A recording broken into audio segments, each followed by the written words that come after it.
दोस्तों, इस प्रकृति ने हमें 5 तथ्यों के साथ बनाया है, लेकिन इस कलयुग के लोगों ने इसमें एक और जानकारी जोड़ दी है, और वह यह है कि पैसा सब कुछ नहीं खरीद सकता।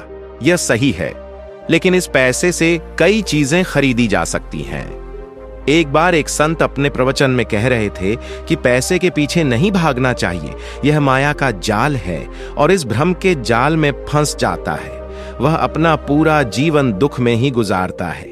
यह उपदेश सुनकर वहां बैठे सभी लोग ताली बजाते हैं। उन्हें नहीं पता था कि संत ने ये शब्द कहने के लिए पैसे लिए हैं। यह माया का खेल है जिसे इस दुनिया में बहुत ही कम लोग जान सकते हैं, और जिसने इस भ्रम को जान लिया वह सफलता के शिखर पर पहुंच गया। दोस्तों, आज के समय में पैसा कमाना जितना मुश्किल है, उतना ही मुश्किल है पैसे को संभालना। इस दुनिया में बहुत से लोग ऐसे हैं जिनके पास जब थोड़ा सा पैसा आ जाता है तो वह घमंडी हो जाते हैं। उन्हें पैसे के नियम नहीं पता होते। आप उस सरस्वती का ध्यान कर सकते हैं। मूर्ति का रूप सदैव विराजमान और लक्ष्मी खड़ी है। इससे सरस्वती का मतलब है कि मैं जल्दी नहीं आऊंगी, लेकिन अगर मैं चला गया तो वापस नहीं जाऊंगा, क्योंकि संगीत को हासिल करना इतना आसान नहीं है, और अगर हमने एक बार कोई गाना हासिल किया तो उस गाने को हमसे कोई छीन नहीं सकता। लेकिन लक्ष्मी का नियम है कि वह बहुत जल्दी आती है और वह बहुत जल्दी चली जाती है। अगर कोई व्यक्ति लक्ष्मी को ठीक से नहीं रखता है तो वह घर से बहुत जल्दी चली जाती है। आज इस कहानी के माध्यम से मैं आपको 5 ऐसे खर्च बताऊंगा जिन्हें आपको आज ही तुरंत बंद कर देना चाहिए। तभी आप पैसों के सही नियम समझ पाएंगे। इससे कोई फर्क नहीं पड़ता कि आप कितना पैसा कमाते हैं। भले ही आप कितना भी कमाते हों, इन 5 क्षेत्रों में खर्च में कटौती करें। आप देखेंगे कि आपके घर में धीरे धीरे पैसा जमा होने लगेगा। आप सोचेंगे कि सच में मेरे घर में पैसा जमा होने लगा है, और अमीर बनने का सबसे पहला तरीका है अपने खर्चों को कम करना। ज्यादा कमाने का तरीका खोजें। तो आइए इस कहानी के जरिए जानने की कोशिश करते हैं कि ये 5 नियम क्या हैं। उससे पहले, अगर आप भी महात्मा बुद्ध को दिल से मानते हैं तो इस वीडियो को लाइक करें और चैनल को सब्सक्राइब करें, और कमेंट में नमो बुद्धा जरूर लिखें। एक बार की बात है, एक गांव में 2 महिलाएं रहती थीं। उनमें से एक के पास भैंस थी और दूसरी के पास भैंस के साथ एक बकरी थी। महिला को सामान ठीक से रखना नहीं आता था। उसकी भैंस खूब दूध देती थी, परंतु उसे दूध का मूल्य मालूम नहीं था, इसलिए वह उस दूध को घरेलू बिल्ली को पिलाता था। वह महिला उस दूध को किस प्रकार खर्च करती थी और उस दूध का सही उपयोग कैसे करती थी। लेकिन जिसके पास बकरी होती थी वह दूध का मूल्य जानता था, और वह दूध की एक बूंद बचा लेता था और दूध को दही बनाकर उससे घी बना लेता था। इस तरह वह धीरे धीरे अधिक से अधिक इकट्ठा कर लेता था। अब जिसके पास भैंस थी उसे कभी दूध की कीमत पता ही नहीं चली। उन्होंने कभी दूध से घी बनाने के बारे में नहीं सोचा था। तभी एक दिन उनके घर में कुछ रिश्तेदार आए, और वह अपने रिश्तेदारों को सूखी रोटी नहीं खिला सकता। यह आप है, मैं जानता हूं कि यही कारण है कि यह महिला उस महिला के पास जाती है। यह महिला उस महिला से एक कटोरी घी ले आई जिसके पास बकरी थी। वह उस घी को यह कहकर लाता है कि मैं जल्द ही अपनी भैंस के दूध से घी बनाऊंगा, तब मैं तुम्हारा घी तुम्हें लौटा दूंगा। तब चराने वाली स्त्री उसे घी उधार दे देती है। इसके बाद महिला अपने रिश्तेदारों को खाना खिलाती है। उसके बाद कई दिन बीत गए, लेकिन भैंस पालक उसे उसका घी वापस नहीं देता। फिर एक दिन बकरी पालक भैंस पालक के पास जाता है और कहा कि मैं जो आपके पास गया था उसे वापस लेने आया हूं। यह सुनकर महिला बोली कि घी नहीं है, आप मुझे घी कैसे दे सकते हैं? मेरे पास एक भैंस है और आपके पास एक बकरी है, तो मैं आपसे एक घड़ी उधार मांगने के लिए क्यों कहूं जो मेरे पास है? बहुत अच्छा, वह यह कहते हुए कि एक भैंस है और वह बहुत दूध देती है, मैं खुद दूध से घी निकाल लूंगा। फिर चरवाहा औरत वापस आ जाती है, क्योंकि वह जानती है कि अब कोई उस पर विश्वास नहीं करेगा, क्योंकि उसके पास एक भैंस है। लेकिन फिर भी वह कई लोगों को बताता है, लेकिन कोई भी इस बात को मानने को तैयार नहीं होता है। सबका उत्तर यही था कि एक भैंस पालक एक बकरी पालक से किस प्रकार भिन्न है, इस बात पर कोई विश्वास नहीं करना चाहता था। उस गांव के बाहर एक गुरु रहा करते थे। तब वह महिला जो बकरी पालती थी उस गुरु के पास गई और उन्हें अपनी सारी समस्या बताई। उसके बाद उसने उस महिला को बुलाया जो गाय भैंस पालती थी। फिर वह महिला भी वहां उस गुरु के पास पहुंचती है और कहती है कि गुरुदेव, वह महिला झूठ बोल रही है कि मेरे पास एक भैंस है तो मैं उससे भैंस क्यों लूं। अब गुरु को यह तय करना है कि बकरी पालन करने वाली महिला में से वास्तव में भैंस पालने वाली महिला कौन है। तुमने घी उधार लिया या नहीं, क्योंकि बकरी का दूध बहुत कम होता है और भैंस का दूध बहुत प्रचुर मात्रा में होता है। तो एक भैंस पालने वाली महिला को बकरी पालन करने वाली महिला से घी उधार लेने की क्या जरूरत थी। गुरु ने बहुत देर तक सोचा। फिर उसने दोनों औरतों को अपने पास बुलाया और उन्हें एक गिलास पानी दिया और कहा, यह पानी लो और अपने हाथ पैर अच्छे से धो लो। लेकिन चरवाहा औरत ने पानी का गिलास उठा लिया और वह अपने हाथ पैर अच्छे से धोता है और फिर भी वह गिलास में थोड़ा सा पानी बचाकर गुरु के पास लौट आया। लेकिन भैंस वाली ने पानी का गिलास उसे छीन लिया।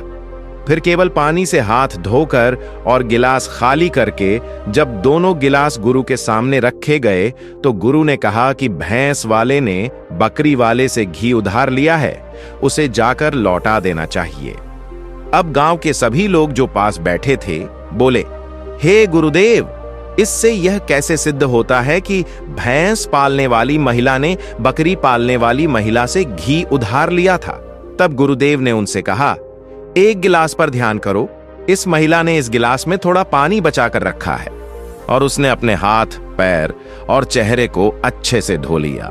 यानी किसी चीज का महत्व समझना है। और उस महिला को देखो, उस महिला ने हाथ धोने में ही सारा पानी खत्म कर दिया, क्योंकि वह इस जल का कोई महत्व नहीं समझता था। और जिस चीज का हमारे पास कोई मूल्य या महत्व नहीं है, वह हमारे पास कितनी भी हो, नष्ट हो जाती है, समाप्त हो जाती है। और यदि हमारे पास कोई चीज कम है, तो यदि हम उसका सही उपयोग करते हैं और यदि हमें उसका मूल्य पता है, तो निश्चित ही हम उससे लाभ प्राप्त कर सकते हैं। उदाहरण के लिए, बकरी पालने वाले ने बकरी का दूध बचाकर उसमें से मक्खन निकाला और उससे घी बनाया, जबकि भैंस पालक के पास दूध का कोई मूल्य नहीं था। इस कारण इतनी दूर होने पर भी उनके घर में रिश्तेदारों के लिए घी नहीं था। ये सच है। तब भैंस रखने वाली महिला गुरु के चरणों में गिर पड़ी और बोली कि हे महाराज, मुझे क्षमा करें, मैं अभी घर जाकर उसे घी लौटा दूंगा। तब गुरु ने कहा, हमारे पूर्वजों ने बूंद बूंद से सागर बनाया।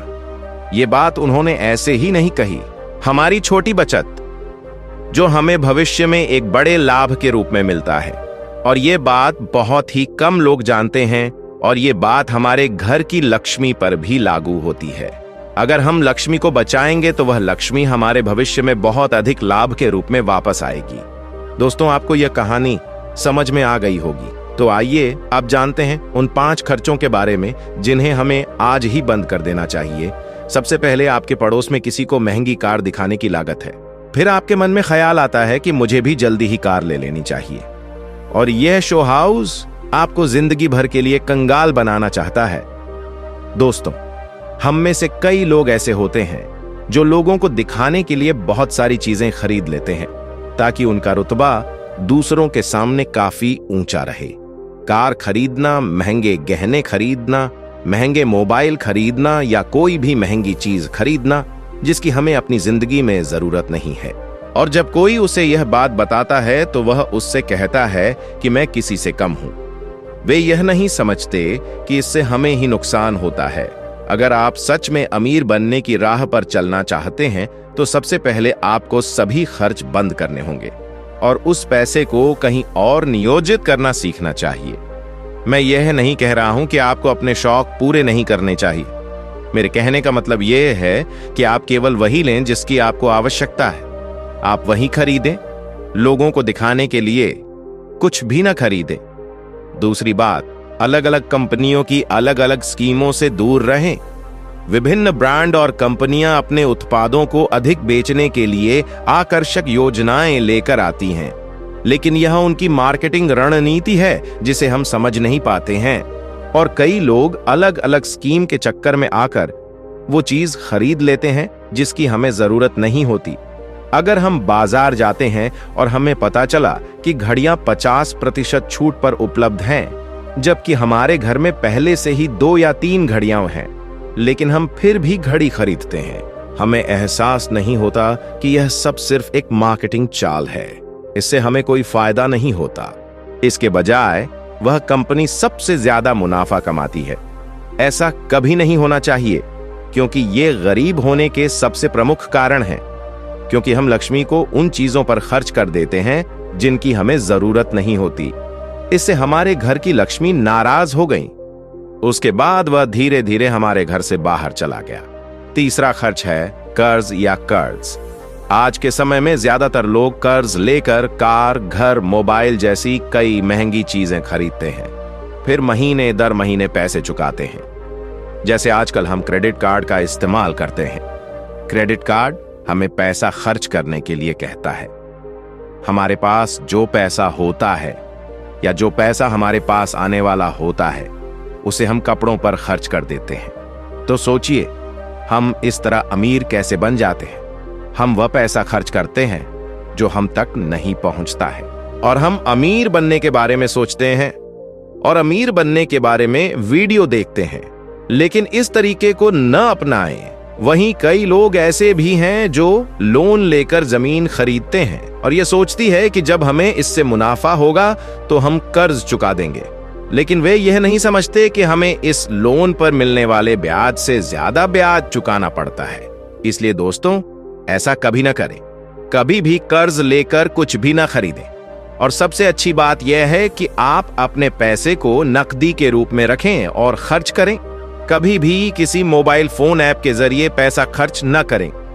आप शायद यह नहीं जानते होंगे कि जब आप कुछ खरीदते हैं और फिर अपने फोन से भुगतान करते हैं, तो आपको ऐसा महसूस नहीं होता है कि आपका पैसा खर्च हो रहा है, क्योंकि वो पैसा आपके अपने हाथों से, आपकी जेब से नहीं निकल रहा है। लेकिन अगर आप उस पैसे को अपनी जेब से, अपने हाथों से खर्च करेंगे, तो आपको लगेगा कि पैसे खर्च हो रहे हैं। विश्वास ना हो तो बाजार जाकर देख लो कि तुम्हारे पास कितना पैसा है, अपने फोन से भुगतान करें। आप देखेंगे कि आपको ऐसा नहीं लगेगा कि आपका पैसा खर्च हो रहा है, आपका पैसा बाहर जा रहा है।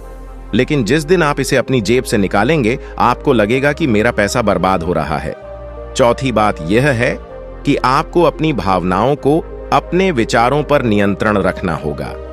अगर आपको कोई चीज पसंद है और अगर आप उसे खरीदना चाहते हैं, तो सबसे पहले यह जांच लें कि क्या आपको वाकई उस चीज की जरूरत है। क्योंकि कई लोगों को कोई चीज पसंद आ जाती है और वह उसे तुरंत खरीद लेते हैं। कई बार लोग हम लोगों को दिखाने के लिए ऐसी स्कीम लेकर आते हैं और हमें बात पसंद आई, फिर हम उसे तुरंत खरीद लेते हैं। इसलिए हमें इन सभी चीजों के सेवन से बचना होगा। इसके बजाय हमें केवल वही चीजें लेनी चाहिए जिनकी हमें जरूरत है। और पांचवी बात यह है कि आप कभी शौक नहीं पाल सकते।